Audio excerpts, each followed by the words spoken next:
everyone, and welcome to the Koala Club podcast, a podcast made by and for international students in Australia. I am Kevin. And I am Trang, and we talk about everything education, work, and lifestyle for overseas students in Australia. Hello, everyone, and welcome back to the Koala Club podcast.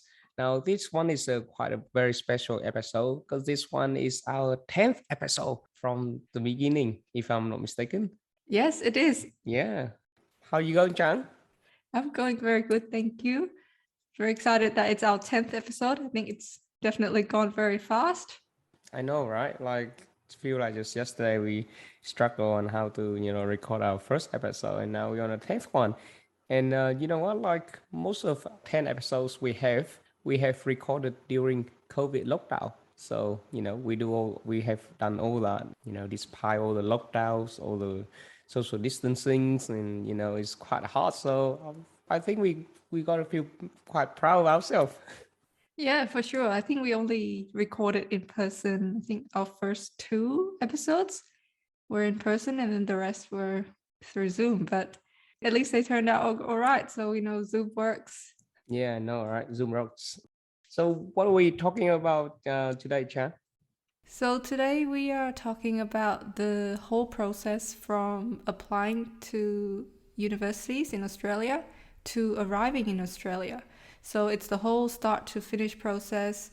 We will outline 10 steps for you. So yeah, hopefully that will provide you with some guidance on what steps and what timing, when those steps should be taken so that you get from start to finish and then you get here on time. So I know definitely for me personally, when I was researching to come to Australia, I think it was a little bit overwhelming because I was thinking, where do I start, or what do I do first? Like, do I apply and then what do I do after that? Like, when should I apply? How many weeks before and stuff like that? So hopefully this will provide you with some guidance. Did you feel the same, Kevin? Yeah, definitely.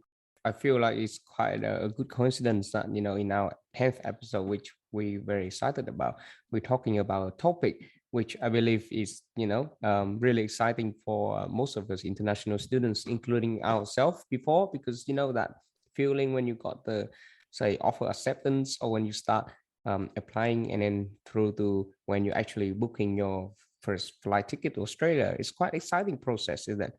To talk about this process so we can share our story, our experiences, and also just talk you through. I reckon it's going to be very helpful. Yeah, and it just occurred to me that you said our 10th episode and we're providing you with a 10-step guide. So there you a go. pure coincidence, but yeah, there you go. It's all part of our grand master plan, so since the beginning. Yeah. Okay, so before we talk about what the first step is, I guess you need to ask yourself whether you want to apply by yourself or through an education agent.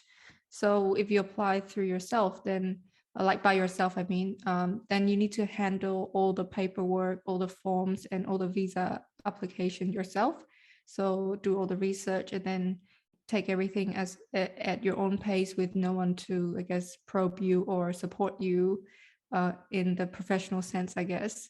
Whereas if you go through an education agent, they can give you advice on which universities to choose, tell you which forms to use, and they can also liaise or contact with the uni directly on your behalf. Now, even if you go through an education agent and apply through them, you can still email the universities yourself if you want to. If you have some questions for them, then feel free to go ahead. But the agent's just there to guide you and lead you through, okay, you need to fill out this form now and submit this now. They do it for thousands of students, so they definitely have the expertise. They can also assist you with the visa process too, and what's included in the application, and answer any questions you have. Now, because some of these education agents are migration agents as well, so they specialize in migration. They know all the visa applications inside out. So it might be a good idea to go with agents if this is your first time applying to overseas courses, to courses in Australia. So, and if you just want some guidance, I think an agent would be good to have.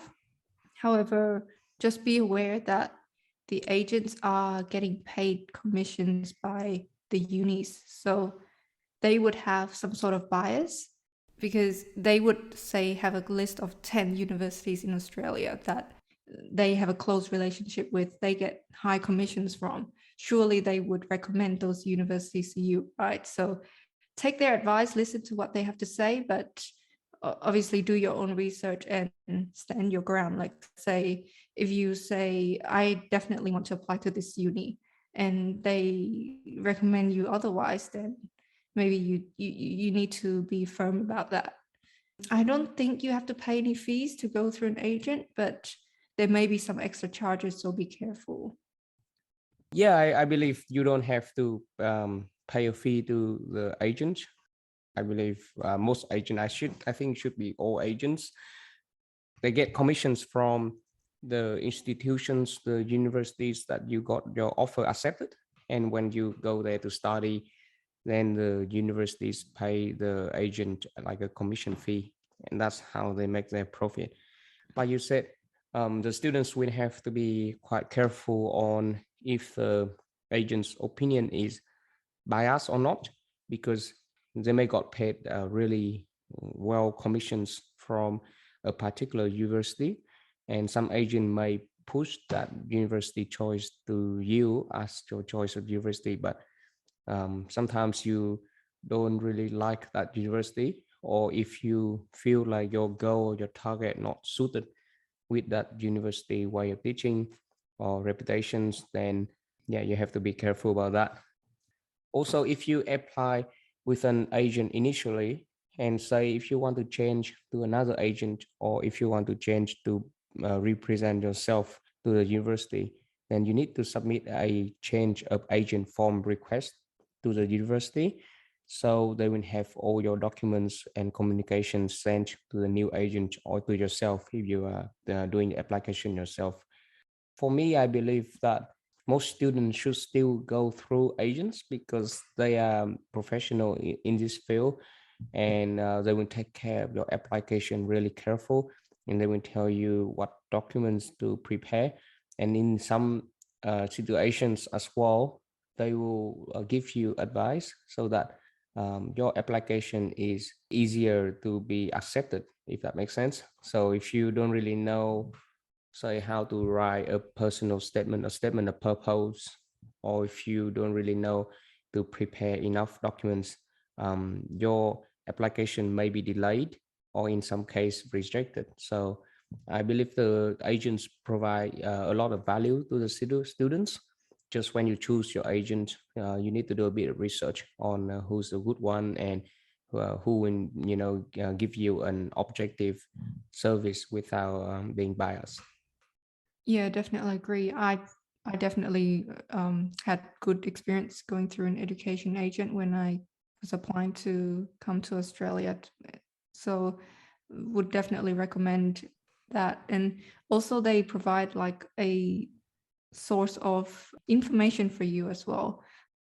If you have some questions you don't know who to ask, you can still ask them and they will do their best to answer your questions or guide you in the right direction. They might know other people who might be able to answer your questions, or they might know other students that are also applying at the same time or something, and can link you guys up so that you guys can network in that. So personally, I would definitely go through an agent, especially because it's such a big decision and big application, big process to go through.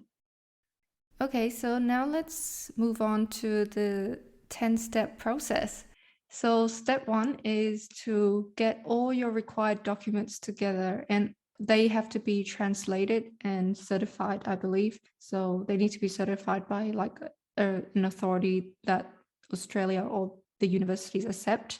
So if you're not sure who can certify your documents, you can ask the education agents or just have a look on the website of the Australian universities, and they will list out all the people who are who have the authority to certify your document. So it is like a lengthy preparation step, as in you need to get together everything, all the official documents. So you need your academic transcript. So that's the official document from your school with all your grades.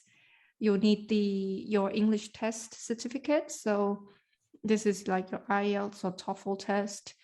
We recommend that you do the English test a bit earlier, like maybe even 1.5 years to 2 years before you apply, just in case you don't get to the required English requirement. So you would still have time to redo the test, to revise and reattempt the test. Yeah, I think other documents we require are like, or they require are like referees. I think I did have referees from my high school. I think it wasn't required as part of some applications, but I submitted it anyway because they're only saying good things about you, so you might as well submit it. I think I definitely did have a personal statement, so I spent a lot of time writing that up.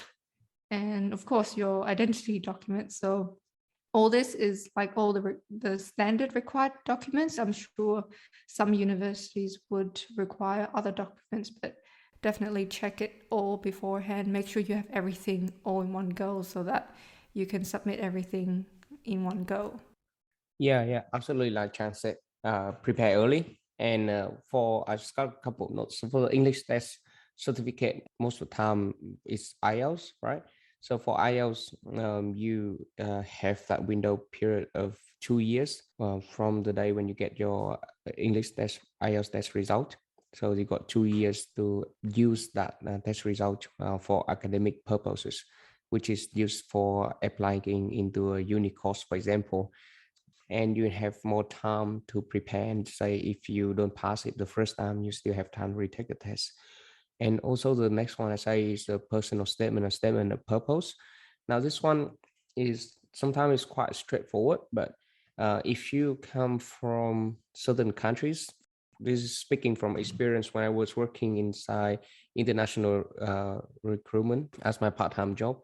I saw some assessor reading some students' statement of purpose, and it rejected to give them a offer letter because the statement of purpose didn't really focus on the purpose of the international student, which mainly is come to Australia to study. The statement of purpose says something about along the line of, I have my brother or my sister here, and I really want to come Australia study because him or her is there as well. When you first hear about it, it sounds quite normal. But say if you come from certain countries that is quite in the high risk of people say back to in Australia, not in a legal way, then to some assessor that is like kind of a red flag, and say no, they got their immediate family member here, and they probably not gonna stay in Australia legally, but instead when stay illegally, which is past their visa period. My tip is, for the statement of purpose, just solely focus on the target of your study, right? So discuss your study and how your study will help you in terms of future career or future community, be it Australia or your home country. But don't strain away to other topics and not focus on your study. So focus solely on your study, because that is the main reason why international students apply to come to Australia, right? No, that's definitely interesting. And I guess it's a shame because obviously the student would definitely have the intention of wanting to come here and study for a genuine purpose, but they're just mentioning a very normal fact that they've got family here, but it can definitely be taken the wrong way, as you mentioned. So yeah, make it as relevant as possible to the study and the pure purpose that you're here to study. And we'll touch on it a bit later when we talk about the visa application, because I think you have to submit like another document to show that you're genuinely here in Australia to study. Yeah, so the next step 2, which is just apply. So whether you do it yourself or you have an agent helping you, or after you gather all your documents, you can start applying to different units. And different universities have different portal when you can log in or create an account, or you can go in and start the application process. So really not much to say about this one. Really, just follow the steps on each uni website and start your applications. There may be application fee for each university you apply to. And sometimes that the agent may offer some sort of discount by paying these fees for you as well, because at the end they receive commission from the universities if you got your offer accepted. In the case of international students that had already started high school in Australia, which is like myself, I used to study year 10 to year 12 in Sydney, doing Australian high school system. And when I apply to Australian universities, it is through a system called UAC, so UAC, and I do the university entrance exam here in Australia and receive my mark called the ATAR, and the whole exam called Higher School Certificate, which is stand out short for HSC. With onshore students, say international students onshore who is already doing high school in Australia, there's maybe one fee only to pay. And with that fee, it put your application in. And when I was doing it, I got to choose to put down 6 different courses, say in 6 different unis if I want to, or in one uni if I want to. So I did put my application in for 6 different unis. I believe when I was doing it with a education agent here, they offer to pay for that application fee, because that's how they get students to go with them. And if I got accepted my offer, then they will get a commission from uni. Yeah. Yeah, I think if you apply through education agents, I think they submit the application for you, so you don't have to go into the website of the universities and go through the portal. So it's only if you apply by yourself, then you do that whole thing on their website. But I believe the education agent will submit all your docs for you, so you don't have to do that. Yeah, in regards to onshore international students here applying to university through the UAC system, I will include a link to the Australian education website, uac.edu.au, and it will outline the step by step on what you need to do if you are year 11 and year 12 students here in Australia doing high school in Australia and moving on to applying to Australian universities here onshore. Cool. Okay. So step 3 is, so after you've applied, and hopefully you will hear some good news. You will receive some good news through your email or through a phone call from your education agent, and they will tell you that you have received an offer from the uni. So Yeah. yay. So I think it's definitely a very emotional time period, because you go through ups and down, and you're stressed and you apply and then you feel relieved, and then you hear back from the unis, whether that's good news or bad news. It's definitely emotionally draining. But yeah, so I think there's 2 types of offers. There's conditional offers and unconditional offers. So a conditional offer has conditions. So that means that if you meet some conditions, then you'll get the full offer or the unconditional offer. So those conditions could be anything from achieving certain marks in your English test, or achieving certain marks in your final high school exams. Because I think when you apply for universities, you can do it like in your last year of high school. So you haven't technically fully finished your year 12 or year 13 at school yet. So they would give you a conditional offer, and that will be a sign that yes, they like you. And if you achieve all A's or something in your final exam, then you'll get an unconditional or full offer. So if you've applied, like say when you've already finished your high school, you've got all the English test requirements, the uni likes you, they accept you, then you'll get an unconditional or full offer. So that's like 100% you're in. Yeah, to have an unconditional offer is quite something. Hey, like to just you can brag with everyone. Hey, unconditional offer. I get in no matter what.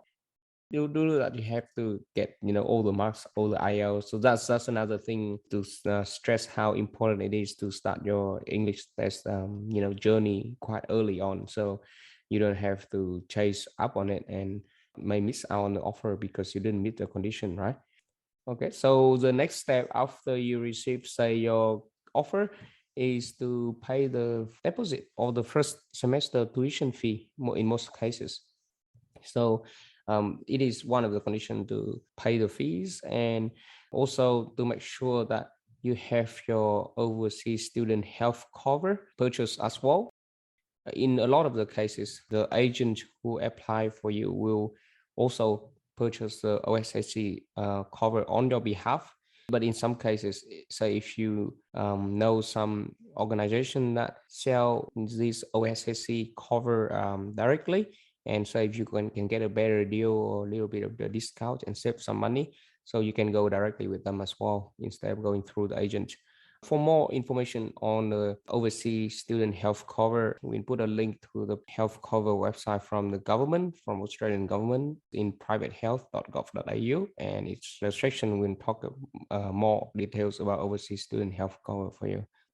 Some unis will include this overseas student health cover in their fees as well. So they will list out their tuition fee plus this overseas health cover. So you'll pay a lump sum to the uni and they will pay the health insurer on your behalf as well. So if they do that, then that's a bonus so that you don't have to worry about picking which insurer you want.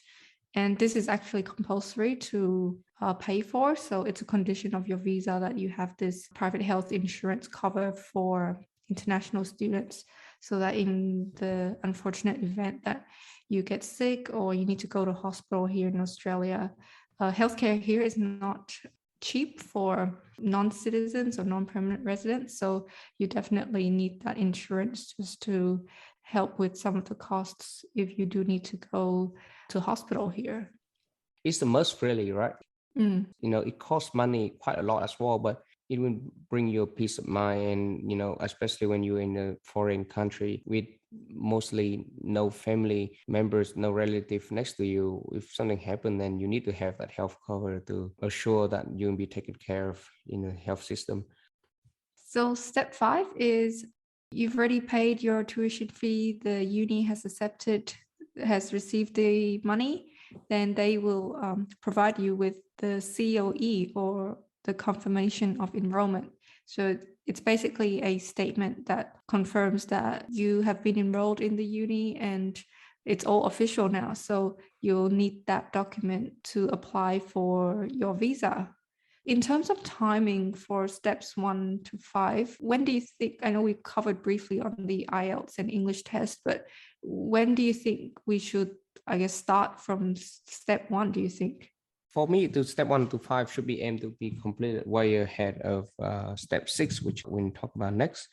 Because realistically, a lot of this, right, you kind of have to wait until the very last, say 1 or 2 months before. Say if you applying for uni and you want to finish your high school in your home country just 2 months beforehand, and you have to wait to get that final mark for you to apply to uni, then you can leave that until that very last month to get that mark, because you can't do anything about it. But you can start, prepare all the other documents like statement of purpose, and handle all the paperwork, form, sort out the agent, find a suitable agent for you so they can help you with you start the process well. So you can do all that, say 1 to 2 years before you apply for the uni. So that way you have plenty of time to prepare. And also bear in mind that, when we talk about step 6 here, which is apply for a visa, the visa application process may take up a few weeks to 2 months as well in some cases. Yeah, and especially during the pandemic, there may be delays due to COVID, delays in Australia, delays in your home country. So allow extra time as well. Okay, so step 6 is applying for the visa. So I believe there's one visa for international students here in Australia, and that's the subclass 500. So use the document checklist tool on the Australian immigration website to see the specific list of documents you need, because I think it sort of differs between each nationality, like where you're from. But I mean, there's like standard documents, like all your ID documents that you need. We'll include a link in the show notes to this document checklist tool. And there's also a link from studyaustralia.gov.au. So this is an Australian government website, which we mentioned about in our, I think in our prior episode about choosing the right course. Yes. So they've got an article on the step-by-step guide to the visa and entry requirements, and they actually list out all the documents and provide some descriptions on that as well. So definitely check it out. But one of the things we want to point out is the genuine temporary entrant requirement, so the GTE. So it's a personal statement or a document that you write up to show that you're coming to Australia genuinely to get an education and you won't overstay your visa, because obviously that's what the immigration department does not want you to do, and that's what they're concerned about. Similarly, and I guess relevant to our previous point in the personal statement about you showing your genuine purpose to come here to study. So we'll give you a link to that as well. So check it out to see. They bullet point out all the points you need to show that you're genuine, I guess. Yeah, for the visa application as well, I believe you have to include the COE, which is confirmation of enrollment from the university, and other documents as well, say your academic transcript in your hometown, your English result, English proficiency docs, so your test result, maybe police certificate in your country, or proof that also financial proof that you have enough money or your family have enough money to support yourself over the duration of the course. So in most case for universities here in Australia, right, a lot of the case you will be under 18 years old. So in that case, mostly your parents or your carer financial situations, if they can prove that they will have enough finance to support you throughout your study, throughout your degree duration as well. Or if you over 18 and already say start working in your hometown, so just a proof that you have enough finance to support your studies in Australia. The next thing will be to get a health check. There are organizations throughout the world in your hometown that provide this health check process. And all it is they just do an overall health check to make sure that you are healthy and there's no underlying health issue, and then just give you the clearance to board the plane to Australia. While the visa will cost at least $630 Australian dollars unless you have an exemptions. So we have the link in the show note for you to have a look in the details in the student visa subclass 500 to read more about the visa costs and the details, everything as well. Yeah, so just in relation to the timing of all these documents, some of these documents you would already have from step one, from when you apply to the uni, like your academic transcript and your English test documents. But like say the genuine temporary entrant personal statement and the finance proof, that might take some time to prepare. So I would prepare this a bit earlier as well. So not when you've already got your offer letter and then you start to gather all the other finance documents that you need, because most likely your parents will need to go and gather bank statements or prove that they have assets or income for this. So it might take a couple of weeks for them to gather these documents, get them translated and certified too. So yeah, allow yourself some extra time too. Early preparation is the key.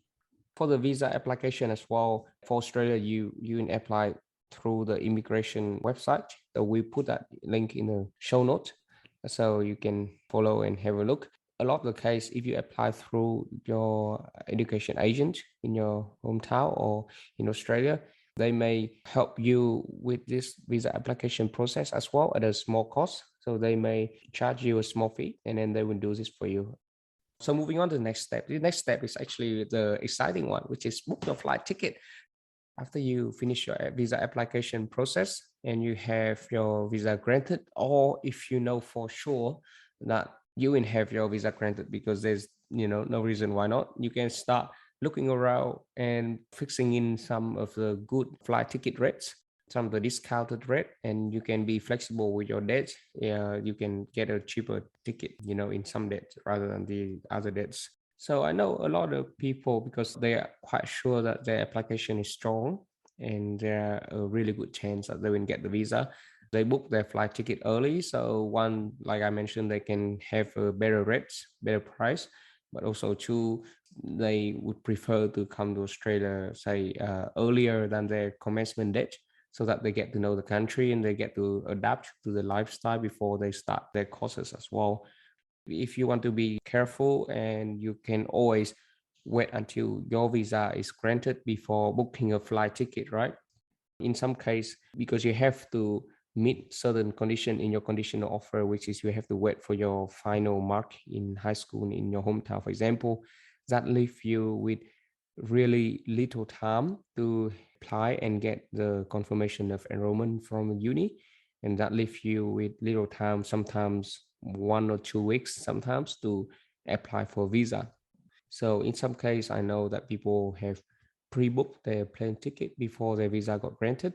And if their visa is not granted by the day, they can ask to move back, or postpone the date that they need to fly to, 1 week later, and they will hope that their visa got granted by then. And in some cases, it actually worked out that way. Yeah.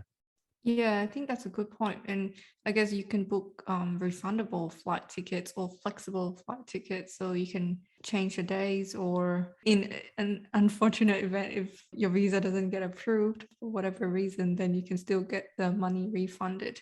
And you also did mention a good point on getting the days you want. So because like there will be a massive influx. So this is pre-COVID, but I'm assuming that things will get back to normal like from December, and from January, February next year, like there will be a massive influx of students jumping on planes to come to Australia. So it might be a bit difficult to get the day you really want.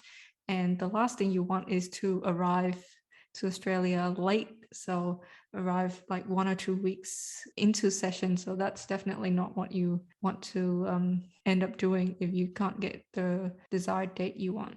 Especially for university, you don't want to arrive later than the a week, because orientation week, right, the first week is always the best week, before you got thrown into all that heavy study load. So it's your chance to get to know the uni and have some fun and make some friends. Yeah, for sure. I think we raved about the all week in our the first or second episode. I think we made it clear that it's very fun. So I'm sure students don't want to miss that week out. Okay, so I think the fun just continues from step 7, I guess. So step 8 is to arrange for your accommodation. So for most international students, this is their first step into the real world, like living away from home. It's definitely a big step. So we'll touch on this briefly, and we'll definitely do an episode on accommodation because there's a lot of details involved and a lot of information that we want to share with you. But we'll just give you a brief outline of what accommodation options we have here in Australia for international students. So the first one is homestay. So this is where you live with an Australian family. So they will provide all the food or the accommodation for you, and you basically pay them the rent plus food plus bills or whatever they will charge. This is I guess, a good way if you want to integrate into the Australian family life. Yes. And these families would be like reputable, or they would have like, because the unis would have to do quality checks on them, and I think they have to like meet certain requirements or get checked by the unis or get checked by the official, I can't remember what the official authorities are, but yeah, it's not like anyone can host homestay. So You have to have a police check, for mm, example. Yeah, I would totally agree. Homestay is a great place to adapt to the Australian family lifestyle, but also it's a place for you to, it's an option for you to get experience different culture as well. Because like I said, Australia is a very, very multicultural country. So your homestay, even though they're Australian, but they may come from different countries. So like yourself, say if you come from your hometown, they may come from another hometown and settle in Australia. So it could be your chance to learn about another culture as well. Have you ever been in homestay, Chad? No. So not through homestay. So it's always through private rental for me. Yeah, which is our next point. So if you want some more freedom, if you don't want to, I guess, live with another set of parents throughout your study, Yes. then you can rent a room in a private apartment or private house here and just live with other students or other adults, I guess. So you cook, clean, do everything yourself, and I think it's definitely a good chance for you to be outside your comfort zone and do everything yourself. That's how I learned how to cook. Yeah, really? I thought you already know how to cook it back in Vietnam. Nope, not at all. Okay, sorry to ask that question. Which is two options as well. We have to stress that also. If you are under 18, there are a good chance that you have to opt for homestay because you have to have some kind of guardians and carer, official legally carer for you. So if you don't have a immediate family member, like say your brother or sister, your uncle, your aunt here in Australia, that could be your legal carer, then you have to stay with a homestay family. Yep, and I guess the other accommodation option is on-campus accommodation. So this is accommodation provided by the uni, so also known as dormitories, I guess. I think it's US English. I don't Mm. know if Australians use the word dormitories a lot, but Yeah. I'm sure you know what I mean. Yeah, so this uni accommodation is pretty much, I think, depends on the uni as well. Most of the accommodation would be like right next to the uni campus, so it's super handy if you just want to cross the road to uni. But I think, say, with the University of Wollongong, they've got accommodation around Wollongong City as well. So if you don't want to live right next door to your campus, then you can. So yeah, interesting stuff. So what's next, Kevin? Yeah, sure. So after you got your accommodation sorted, you gotta start thinking about how to get to your university or your accommodations from the airport, which you arrange for airport pickup or travel options. So some universities will offer complimentary airport pickup for their new students. And I know Wollongong Uni, our uni, Wollongong University is one of them because well, Wollongong is like 90 to 100 kilometers away from Sydney. So it's quite a long way to travel from there. And if you're a new international students in the country, you may not be very familiar with the public transport here or the taxi system or something. And in that case, you can ask the university to organize a pickup for you. In some case, you probably have to pay a small fees, or in some case in here that the uni actually offer that for you for free as a like a welcoming present, I guess. It's definitely a really good initiative by the uni because you're off the plane. You have no idea where to go next. Some help would be much appreciated. So yeah, I definitely used this service when I first came to Sydney Airport, and the uni had a staff there at the airport, and they have like this flag to say that they're from the University of Wollongong, and you're like you recognize a stranger, so you know they're with you. So You got a few other alternative options if you want to use public transport as well. So the public transport, especially the train system here in Australia, is really, really convenient. So you can quite easily get out of the international airport or arrival via trains. I think downstairs from the terminal, and you can get out by train, and you can quite easily travel to whatever suburb that your accommodation is in. Before you opt for the more expensive options, which is could be taxis or Uber, but with the taxi and Uber, you probably can get straight to your accommodations, your address, and you don't have to worry about how to purchase like the train ticket or bus ticket or something like that. So yeah, it's all options for you to consider. okay, so I think step 10 is the most exciting step of all. So this is when excitement's in the air, you're like there's so much buzz and you're like getting ready to like start a new life. So it's packing. So I don't know about you, but I do like packing, especially to go on holidays. But this is a little bit different to go to another country to live. Yes. So Just do some research as to what items you are allowed to bring on the plane or include it in your luggage and what items are not allowed. Obviously, like obvious items like knives and stuff, you're not allowed on your luggage and stuff. So do your research because you don't want to have to like open your luggage in front of everyone else at the airport at customs. And also, very important point is to note the weight limit of your luggage because obviously you're moving your life to another country. You'd want to bring everything, right? Yes. Unfortunately, you have a 30 kilos or 40 kilo weight limit. So you have to pick and choose what you want to bring. So, what do you think? Should you pack heavy or light? For me, I'm always a fan of packing light, but I understand as an international student, first time coming to Australia, and also if you say under 18 and kind of your parents also is heavily influenced on how you pack, you probably will be packing heavy. I'm pretty sure, but yeah, just not the weight limits because I'm used to see all these international students, newly international students in the airport with a big box of instant noodles with them, something like that. So all we have to say is, Australia is a very multicultural country, and nowadays in the Australian supermarkets and also in outside the Asian supermarkets out here as well, or the European supermarkets, they pretty much have all the food, all the items from different countries and different cultures. So it could be quite easier than you think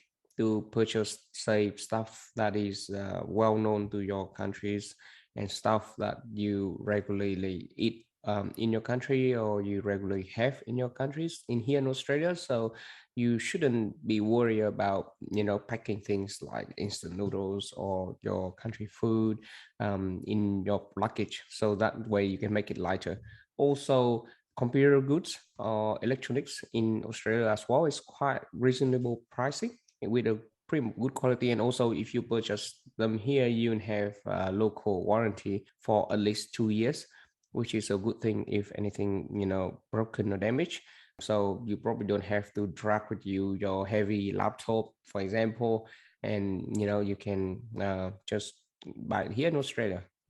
Yeah, but just on that though, I think with stuff like stationery or Mm, like calculators, I think it's best just to buy it from your home country and bring it with you. That's just my personal opinion because then when you come to Australia, then you don't have to worry about, okay, where can I buy pencils or where can I buy a calculator in my first week living in a brand new yes. country. So I guess be as prepared as you can be, but not the weight limit. And I think first time comers into Australia, like myself, back in 2013, I wasn't sure what is available in Australia, so I tried to pack as heavy as I could. But once I got here, I was like, "There's everything I need here." So, Yes, yeah, I know, right? I reckon in Australia, one of the thing is you'll be probably travel by public transport or by walking a lot than what you used to in your hometown, for example. So footwear, I know you can buy it here quite easily in Australia, but when you just arrive, could be overwhelming and you could you don't know where to buy this footwear. So for me, I would say you need to pack at least one good sports shoes that give you that cushion support so that because you will be walking a lot in Australia. So that's a good thing. And maybe one more little bit more dress shoes so you can wear with you on occasions like formal occasions like orientation day, not really in Australia, but in both short and tongs in orientation days. But or you can just those formal mm, occasions in your university that you need to attend, yeah, like these networking events or something like that, yeah. yeah, good point. Also, one of the things probably the most important is to bring the travel adapter, because Australian as we have this weird power source as a the three straight line, but the top two is quite tilted. Yeah, it's hard to describe. We probably It's can like link at an some. angle, like a Yes, roof. exactly. Yeah, So like like a like a house roof. roof with the bottom one in the middle straight. Whereas in a lot of countries, I know where we come from, most of the Asian countries they have just two straight line as a power source, And if you don't have the right adapter, say if you arrive in the afternoon or something, and you're like, oh, why all the shops are closed in Australia already? Because the shop closed quite early, like 5 p.m. or 6 p.m. or something like that, and you couldn't find the travel adapter. You might not have power to say um, recharge your phone and call your family or something like that. So it could be something that is really handy if you prepare ahead and bring those universal travel adapter. Yeah, for sure. Like it's a minor thing, but it's major inconvenient if you don't have it. Like that was one of the first things I bought when I came to Australia because I did not know about the different power source plug. So definitely, yeah, that was one of the first things I had to buy, and it was $20, and it was a lot as it for an international student. I was like, I could have bought this for $1 back in Vietnam, but I did Yes. not know. Yes. And I guess another thing that's really important with packing and what you bring into Australia is that Australia has really strict biosecurity rules. So that's like you cannot bring in, I guess, fresh or stuff that could impact their biosecurity, so impact their farming or impact the animals here in Australia because we're a big island. So they're very strict into what people bring in because it could potentially bring in diseases that could damage crops here, I guess. So be careful, do your research as to what you can and can't bring into the country. It's very, very specific. So yeah, definitely worth checking out because when you get through customs, they would scan you a few times, and if there's something questionable, you'll have to open up all your luggage. Yes, and it And you don't can, want to do that. yeah, and it can store you quite a long time, when you getting stopped then custom and say your university pickup is trying, waiting for you outside. And also a lot of people know what they can't bring, but then they try to force it to try to, secretly bring it anyway, not declared. So don't do that, because if you got caught out, there's you could be faced up getting, serious fine, and you can end up pay a lot of money for penalty or fine because of that. So yeah, that's not what you want. Okay, so that was our 10-step process from applying to arriving to Australia. So hopefully that has provided some guidance so you know what to expect, what to do first, what to do next, and the timings involved. And yeah, it's a good episode. We hope it was helpful for you. Yeah, it's totally bring back for us, a lot of these fond memories about, when we were very excited when we received our offer letter, and we come to Australia to study. So I know it's very exciting for you guys too. So hopefully this episode will help you prepare better for your journey here in Australia. And also, if you have not started your application yet, maybe you should, when you should start thinking about the applications. And hopefully this episode got ignite that interest in you and got you excited for the process. Yeah, good luck, guys. Well, if you've enjoyed this episode, please feel free to share with your friends and follow us on Instagram and Facebook if you haven't already at the Koala Club Podcast.